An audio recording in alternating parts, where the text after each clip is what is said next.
जंगल में रह जया आदिवासी जंगल रखवाला रे।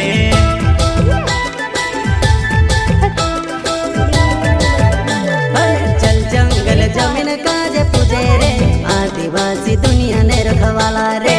बाप देव खतरी काज पूजे रे आदिवासी सबसे निराला रे।